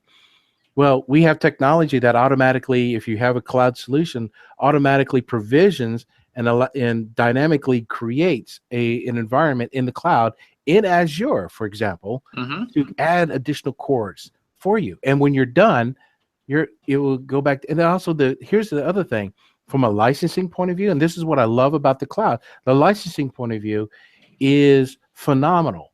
If you spin up cores in Azure and you spin them back down, you only pay for what you use. Exactly. Yeah, that's pay as you go. And this is so when you start talking about the excitement of cloud, where people are going, it's not just the nerdy things of cloud. These are operational things, financial things, where in the past, think about it at your work, where you guys do. And you have to go to the system guys and say, hey, listen, I want to spin up a new VM with 4 cores with Windows 10 or whatever distribution you want on it. How long does it take? I mean, how long does it take? Could it take days? I hope it doesn't take more than a week, but we all know the horror story that it will take more than a week. Well, you can't do that when you do an end of month or end of quarter consolidation projects. This is some of the stuff that we're doing today, and it's intelligence-based, it's managed-based, it's triggered event, it's event-driven. And I get geeked out over this. I get excited because these are things that are happening now. Yeah. That is, we would have never thought of 5 years ago, because that was like, wow, that's autonomic computing, and we're not there yet. But here we are now, and it's being done. It's pretty exciting stuff. Oh yeah, this is good stuff. I don't want to beat it down too much, especially because I'm definitely not as advanced in my knowledge on Azure and what it can do. Like you guys, compared, you guys are compared to what I know for Azure. But I think now that the way that it's more accessible to people and understanding how Azure as a platform is being used, and now even within a smaller scale, like a chill tech, this is the technology that we can incorporate, and at the price point in which we can afford to make our operations, slightly more effective down the road. Where instead of having to sign a pretty pricey contract with a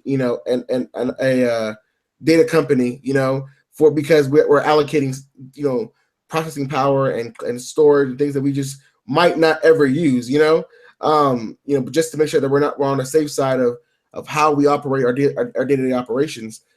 this is something, down the road that it could be much more affordable to those smaller enterprise companies who are trying to get a foothold and, in the market in which they usually can't afford that type of support down the road. You know what I'm saying? For sure. So this is good. Yeah, I'll just add to my earlier point, Azure and cloud is the future of Microsoft, right? Like, it's very obvious this is what they're doing. Everything about Microsoft is Azure, right? It's Azure and it's cloud. They have all kind of free trainings, all kind of stuff. They're trying to get people to learn this. So I would say if you're out there in IT, start learning this stuff. Because as we talked about, certain segments of jobs are going away. Now, that doesn't mean they won't need the same amount of people, but they need people that know how to work in an Azure environment, right. Work in a cloud environment. Especially regular AD people, man. That old school AD doesn't work anymore. Yeah, so, start learning this stuff. Start getting some trainings in. Start getting the free stuff. Start getting certified. I know later this year, I'll probably start getting more into getting some Azure certifications once I get my SQL stuff done in Power BI. But, that's the future. So those of you guys watching this, our chill tech people out there, just some friendly career advice. Have an eye to the future, right? Like this is technology, and cloud and Azure is the next thing. So don't get left behind. Yeah. Let's all move there together and keep it going. Even as Garnie mentioned, data science, learning R, Python, all this stuff, machine learning. This is where we're going. And these are skills that we're gonna have to get into. Because I guarantee you, the young bucks in school, they're gonna be learning this. They're gonna come out knowing this stuff. And so I can attest to that. If we don't learn it, they're gonna step in and do it for us. So and it's knowledge. The sad part is we have a lot of these legacy. I call them legacy people because I want, what I'm saying.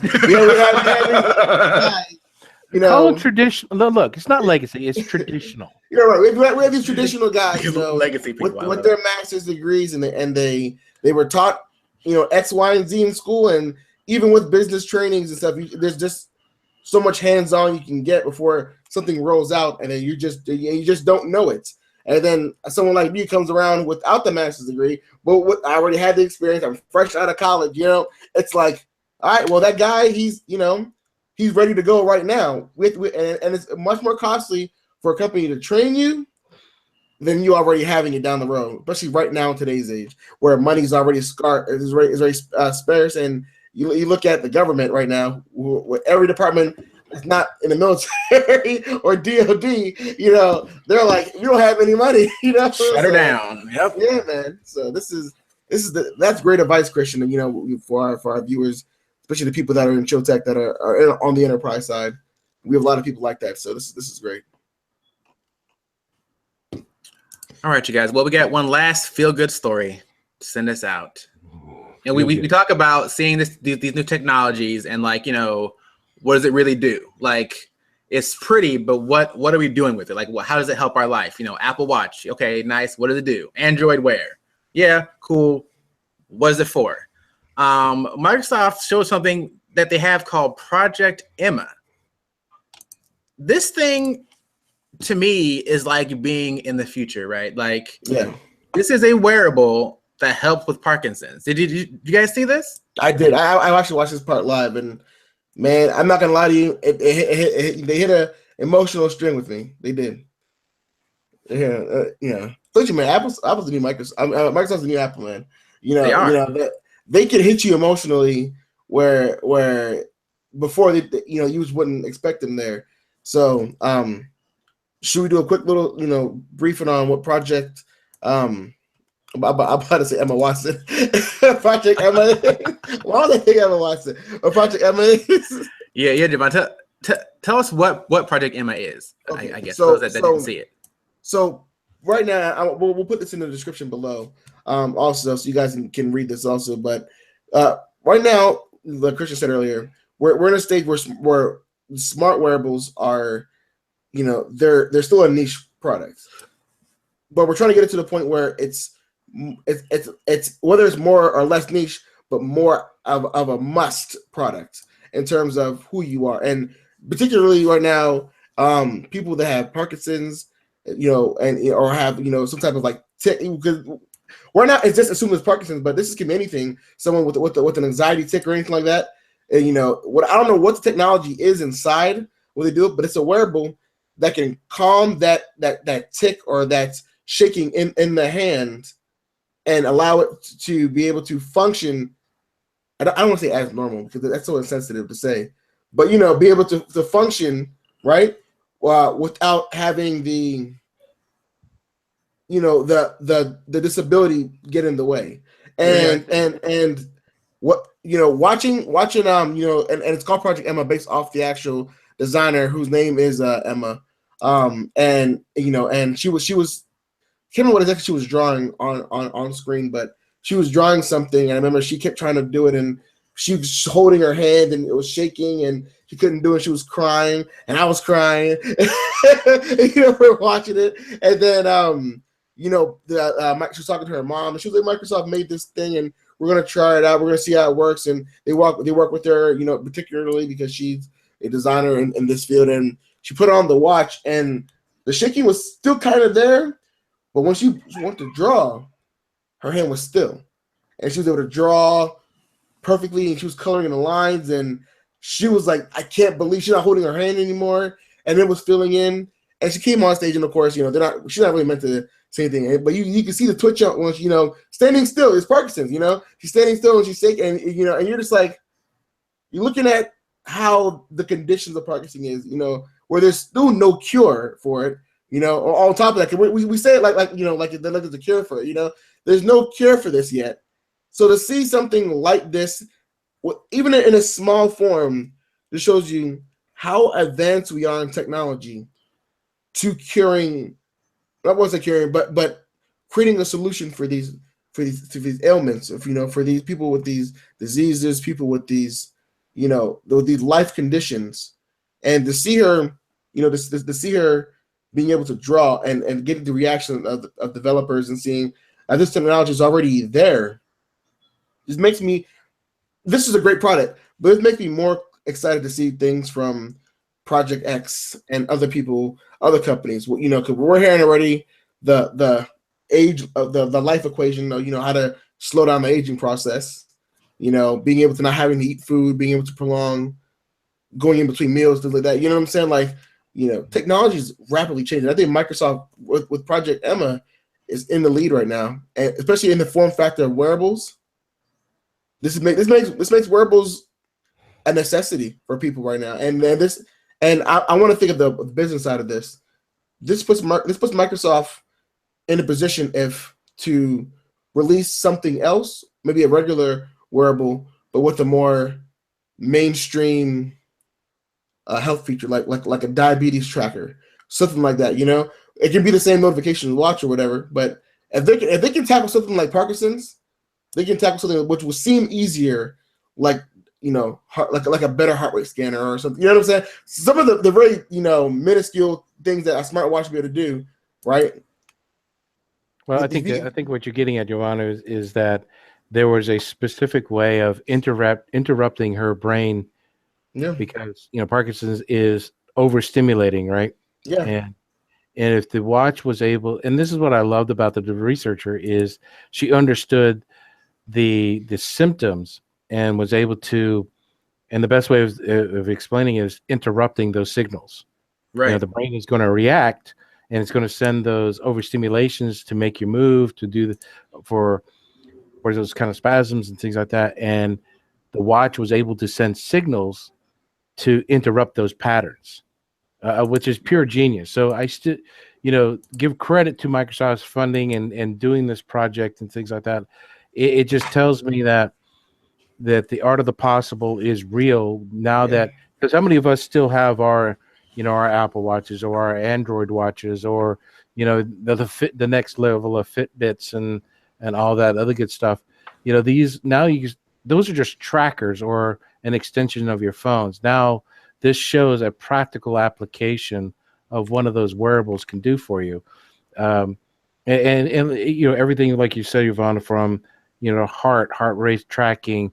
Throw some AI into that, right?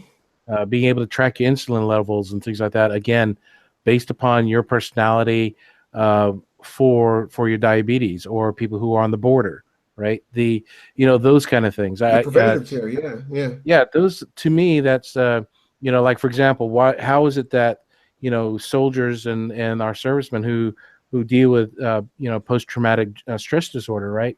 When they're about to go through a panic attack or anything else like that, they have service dogs that can sense that and be aware. Could technologies, aware technologies, help take it to the next level, right? You still use dogs and service dogs and pets like that, but could technology also help interrupt, like in this particular case, the Parkinson?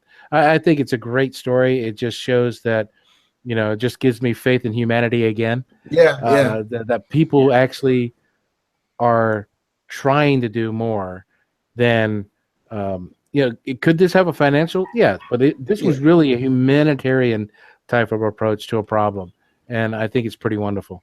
And I'm glad Microsoft's doing it, because had this been Apple, this would have been an iParkinson's, you know what I'm saying? And this would have been a $45,000 smartwatch in gold. So. What strikes me about this is, Garnie kind of mentioned it, is I'm sure you've seen those commercials for, I forget what company it is, but they're a company that helps to monitor your credit, but also fix your credit if something happens. And the commercial always has the person that's a bank monitor, right? And so they're being robbed. And they're like, "Well, do something." I'm not gonna do something. I'm a bank monitor. I don't interfere, right? And so much of our technology of late with all these trackers have been like monitors. Like, it's just telling you what is, right? Like, oh, my heart rate is like my heart rate is high.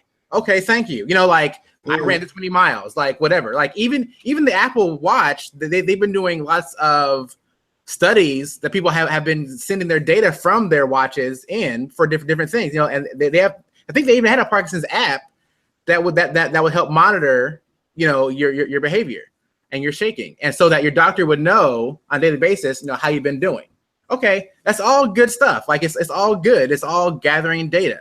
This is a technology device that's actually helping solve the problem, right? Like, it's actually interfering and doing something. It's not just saying, "Hey, your hand is shaking," right? Like, we know that, and it's good to know. It's good to keep that data, but what are we going to do about it? And I think this is amazing that we jumped the next step of gathering data, now implement and do something with the device. I imagine, because they already have technology where, kind of the same way that these devices can track your heart rate through your skin, they can actually now check your glucose level, right? So again, that's another monitoring thing, right? Wait till we get a device that will actually be able to have a quick injection of insulin when it detects that it's too high or too low, right? Like, that's the next step, versus just telling you what's wrong. Is it will see what's wrong and then help correct that for you. And I think, that's the future technology. And that's why this article is just so amazing to me. And, pretty soon, we're going to be more or less androids, right? Like cyborgs, not androids, cyborgs, right? Like, we're going to have all this stuff that will help us to function, in just better ways and to overcome deficiencies. And it's just, to me, it's just really cool to see that finally this individual technology moving from passive to active, right? Right. I'm very proud of Microsoft as a consumer. I'm very proud of Microsoft, because it just shows, like I said, it's a great faith in humanity, but it just shows the focus, of where they are and what they plan on doing down the road. Now, I do think that the smartwatch wearable, even with being able to interrupt with brainwaves and stuff, is cool. I'm wondering if it's just not just the watch, but if we're going to go more on toward, like the jeans and the shirts and stuff, things with more sensors in it. Like, could we be able to be via clothes and accessories, like sick-free or whatever, being able to have clothes that can detect certain pathogens in the area, or which areas, like for instance, it sounds like stupid, but pollen, right? Like, there's no way to really detect how much area has a certain amount of pollen. Even with pollen, like trackers, today is going to be really pollinating, tomorrow is not going to be really pollinating. But there's pollen is, it's not just in the air, but it's things that you can physically see. It's just there. So if you can, kind of go somewhere and you're walking towards an area that's extremely high in pollen and say, hey, stop, you know, you're gonna really get the sneezes, bro. You know what I'm saying? It's turn back around. That's cool. That interaction, or just because, you know, we don't use our GPS for anything on the watches but tracking where we are or how long we've ran somewhere. I feel like the technology we're even using in its basic forms is not even to its fullest potential. You know, being able to know, like, if someone has car's broken down, there should be a way for you to be like distressed, and the nearest person that drives by you, their watch to be able to say, hey, you know, whoever this guy is, profile comes up, and it's like, you know, car's broken down. It can tell by whatever the car sends off, the car's broken. They might just need air, you know, or they might need a jump in the tire, you know what I'm saying, or a jump, you know, on Here's what's going to happen. You're going to need air in your tires. Guess what? The AAA guy is going to meet you at the next intersection. Yeah, the thing about it, right? Those kind of things. Yeah, I mean, it's just that's the stuff that, you know, we should be able to track. You know what I'm saying, with basic things like GPS and stuff. We're not using the products you already have to its full potential. So I'm proud of Microsoft.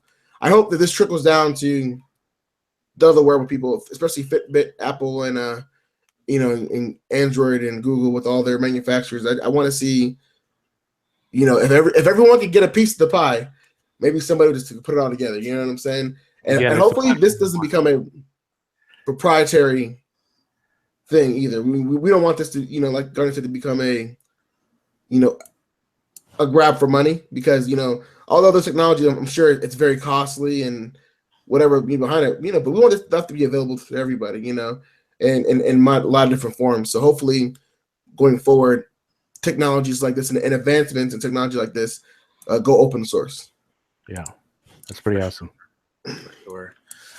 Well, folks, I think we've come to the end, right? You know, I was thinking we'd be an hour max, you know, because looking at it beforehand, we were like, okay, you know, this build thing, do we need some additional content, because, you know, it wasn't a lot. But we've gone for almost 2 hours, right? Somewhere in there. Holy moly, I did 2 hours. It's getting there. We've been on. How long have we been on here, guys? It's been almost 2 hours, right? Too long. Too long, right? So, you know, again, I want to thank Garnie for joining us tonight. You know, honorary Chill Tech contributor, right? Senior contributor. Senior. Oh, whoa, that's legacy. Right. He's our, yeah. So next time in your lower 30, you have legacy contributor. Yeah. Senior old legacy. Right. Yeah, got it. But really, thanks again. So where can people, you know, find you and your work, Garnie? You know what? I am on Twitter. Hopefully you see my tag down there, Garnie Bowling. Also on YouTube, just do a search on Garnie Bowling also. I've been out for a little bit, so I'm going to be getting back into doing tech reviews. I've got a few things on my desk here that I've received from a couple of companies who asked me to review some items. I've got some personal things. So look for, I've got a standing desk, which I'm sitting at. I got a new PC system new gaming system I want to review. And a couple of other, a couple of great monitors that I have on my desk I want to share with the folks. And of course, hey, the box right back there, Google Fiber. Just got it in last weekend. Yeah. So, hey, I'll let you guys know how that all goes. I'm pretty excited about it. Thanks again, guys, for letting me be on. Yeah, cool. All right, Giovanni, any closing thoughts for the people? Oh, man, you know, I thank everyone for watching, whether you're watching live or you're catching us after the show or catching our audio-only version that will be available everywhere podcasts are heard. You know, but you know, I just want to say, guys, thank you so much for watching. And don't forget, guys, if you want to see more of that core Chill Tech content, oh my goodness, so late, guys, more of that Chill Tech content and in greater detail, please, guys, check out the website, www.chilltechstudio.com. We have our written reviews, our blog posts, as well as you guys can keep, you know, sometimes all these Microsoft events, Google events, everything's hard to keep track. You know, what's happening, when are we going to cover the show? You guys can find all that stuff out on the website. Go to our events page, find out more about us on our Abouts page, and check out for new content coming to you soon. Yeah, for sure. And let us know in comments, you know, what you thought about the video. If there's a topic you want us to talk about or you want to know more about, or you have questions for us, please contact us. Yes, you know, Twitter, guys. Facebook, email, comment on a video, even the wrong video. It doesn't matter. We see all the comments. And we have personal queries. Exactly. So, you know, hey, communicate. You know, we're here for you guys. We're here to help you. You know, we don't have all the knowledge, but we have some. If we don't know, we can find it. You know, we have people like Garnie out there that we can tap on and ask him questions. So, you know, let's be involved. Let's be a community, and let's get it done. Subscribe. Yes. Subscribe. Like, click, all that stuff. And turn on notifications. All right. Yes, the little bell, ding ding. Yeah, get that. So you don't miss anything live and all the hype. And join the chat. Yeah, man. Also, guys, the podcast is coming back. I mean, I know we've been the podcast and other videos and stuff too. Don't feel like we just left. I only come back with the events are here. We're still active. You will see more of us. We were busy with the website. Now the website's live. We're back, guys. All right. Yes. Yeah. All right, folks. It's late. I'm out of here. 11:47 Eastern. All right. 10:47 Central.